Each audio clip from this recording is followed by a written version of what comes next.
Et nous recevons Julien de Normandie ce matin, ministre chargé de la ville et du logement. Oui, bonjour Julien de Normandie. Bonjour. Les affaires redémarrent dans l'immobilier, nous disent les professionnels. Sur la gestion, alors certains envisagent des assemblées de copropriétaires par Internet, sur le digital. Légal ou pas? Est-ce que vous l'autorisez? Jusqu'à présent, c'est pas autorisé. Jusqu'à présent. Et ce matin, je vous annonce qu'on va le rendre possible à partir du début juin. Je vais présenter tout à l'heure en Conseil des ministres un bout de texte législatif qui va permettre de rendre possible des assemblées générales de copropriétaires, mais de manière dématérialisée, par visioconférence, par téléphone, en vrai, par tous ces nouveaux moyens de technologie qu'on a tant et tant utilisés pendant la période de confinement. Et donc, on va s'adapter parce que ce qui s'est passé, c'est que pendant la période de confinement, il y a beaucoup d'AG de copropriétaires qui n'ont pas pu se tenir, énormément, bien évidemment. Et qu'aujourd'hui, comme on limite le nombre de personnes pouvant se réunir, ça ne favorise pas non plus cette reprise. Et donc, à ces situations exceptionnelles, on s'adapte et on rend possible, à partir de début juin, je vous l'annonce chez vous ce matin, c'est la tenue de ces assemblées générales de manière dématérialisée. C'était attendu depuis longtemps. Et moi, je suis très content de pouvoir aujourd'hui le faire et vous l'annoncer. Où en est la reprise dans le BTP? Parce que vous annonciez, vous espériez, Julien de Normandie, 100% d'ici fin mai. Les derniers éléments dont on dispose, qui datent du week-end dernier, mais tout évolue très vite, montraient que près de 72% des chantiers avaient repris. Il y a une semaine, on était à 50%. Et puis, il y a 15 jours, on était à 36%.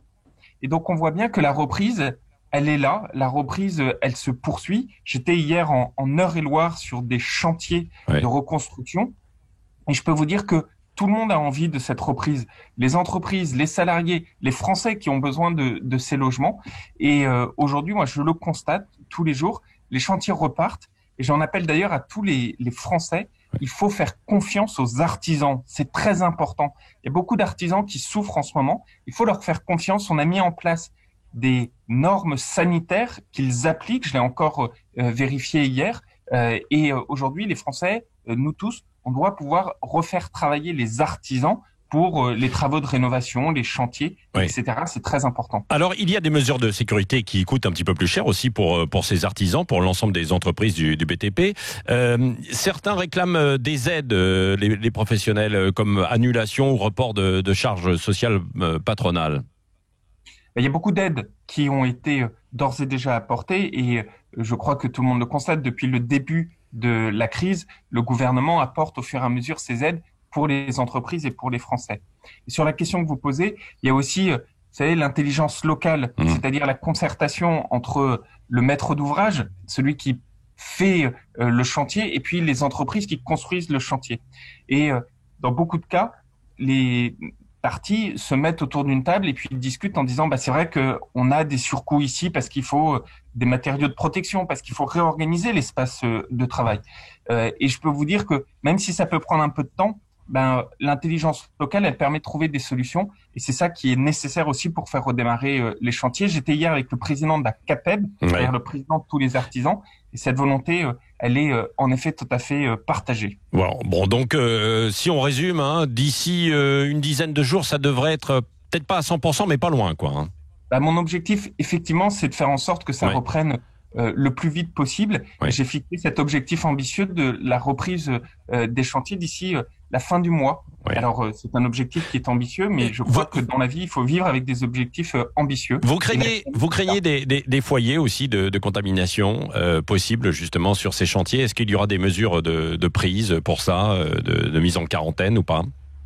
Il y a des mesures très strictes qui sont prises et je salue notamment le travail qu'on a fait avec les fédérations. J'évoquais la fédération des artisans, mais c'est la même chose avec la fédération du bâtiment pour faire en sorte qu'il y ait tout un guide sanitaire. Vous savez, cette reprise, elle s'improvise pas. Cette reprise, elle est organisée et tous ceux qui travaillent dans ces entreprises et qui nous écoutent le savent bien. Et donc, il y a des modalités qui sont extrêmement strictes. Un exemple, dans les chantiers, aujourd'hui, vous êtes obligé de circuler que dans un sens. Tout simplement pour éviter que les ouvriers ne se croisent. C'est pas du tout des habitudes dans un chantier. C'est des exemples précis d'une réorganisation du travail sur ces sites pour éviter et protéger au maximum ceux et celles qui y travaillent. Oui, Julien Normandie, concrètement pour les particuliers là aujourd'hui, est-ce qu'il est possible quand même d'aller visiter des maisons, des appartements à plus de 100 km à vol d'oiseau? Parce qu'il y en a certains qui peuvent déménager. Il y a des autorisations possibles pour ça ou pas? Oui, il y a des autorisations possibles lorsque vous devez déménager, évidemment, parce que, par exemple, vous avez trouvé un emploi, parce que c'est des raisons familiales, bref, parce que c'est votre projet de vie. Ouais. Oui, évidemment que dans ce cas, vous avez la possibilité d'organiser le déménagement.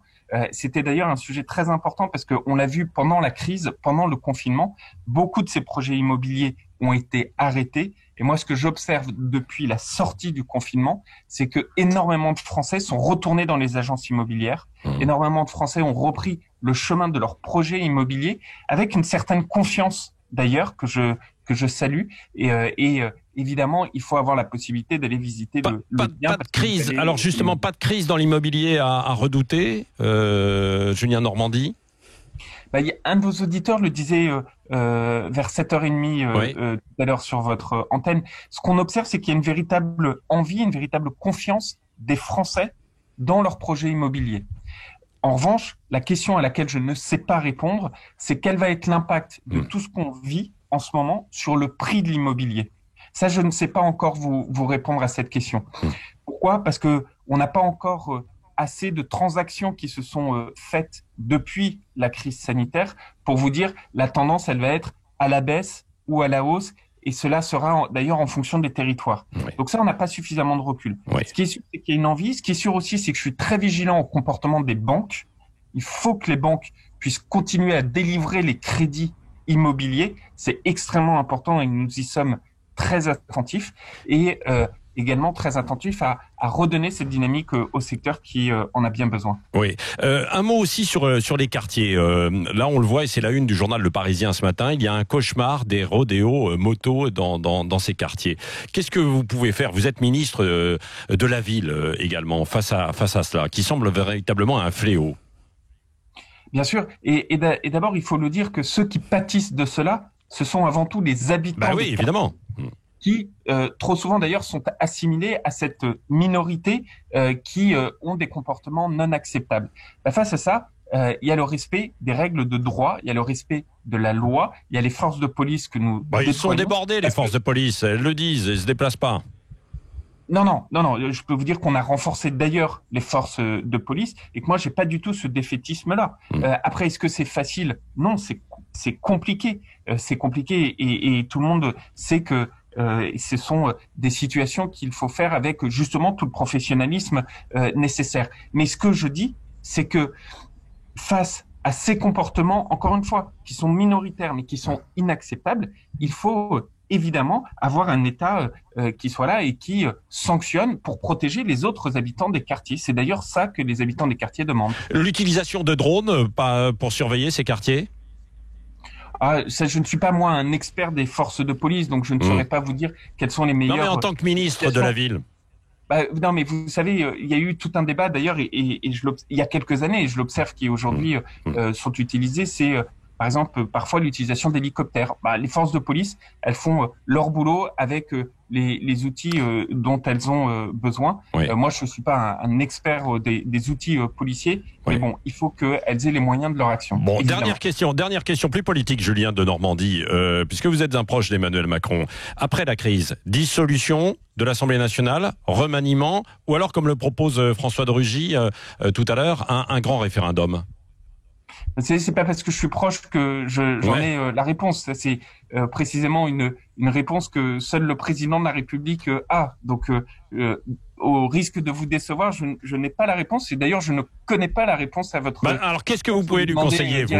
Qu'est-ce que vous pouvez lui conseiller, puisque vous l'avez conseillé pendant la campagne? Je peux dire qu'aujourd'hui, je suis assez sidéré par le fait qu'on est déjà passé sur la réponse institutionnelle à la crise qu'on traverse. Et pour tout vous dire, à titre personnel, je pense que c'est en décalage. Aujourd'hui, toutes nos forces, toute notre concentration, c'est sur la crise qu'on continue à traverser, parce que on reste dans cette crise sanitaire. Et moi, vous savez, en tant que ministre du Logement et de la Ville, j'ai qu'une seule obsession, c'est que la crise sanitaire ne se transforme pas en crise sociale. Ouais. Et c'est ça qui est extrêmement important. Et pour ça, mon sujet n'est pas de me projeter dans des réponses institutionnelles, mais surtout de faire en sorte que tout ce qu'on fait, ça marche. Je pense à des versements d'aide exceptionnelle qu'on est en train de mettre en place pour beaucoup de familles modestes, à de l'aide alimentaire. Vous vous rendez compte, je ne pensais jamais que j'aurais à faire ça, mais mon ministère finance des tickets alimentaires parce que certaines familles sont dans une telle détresse qu'on est dans la nécessité de leur fournir des aides alimentaires. Ben voilà, c'est ça mon quotidien, et c'est un quotidien qui est très ancré dans le réel, et beaucoup plus que dans des questions éventuelles sur des modifications institutionnelles. Merci Julien Denormandie, ministre chargé de la ville et du logement, d'avoir été avec nous en direct ce matin sur Sud Radio. Merci à vous.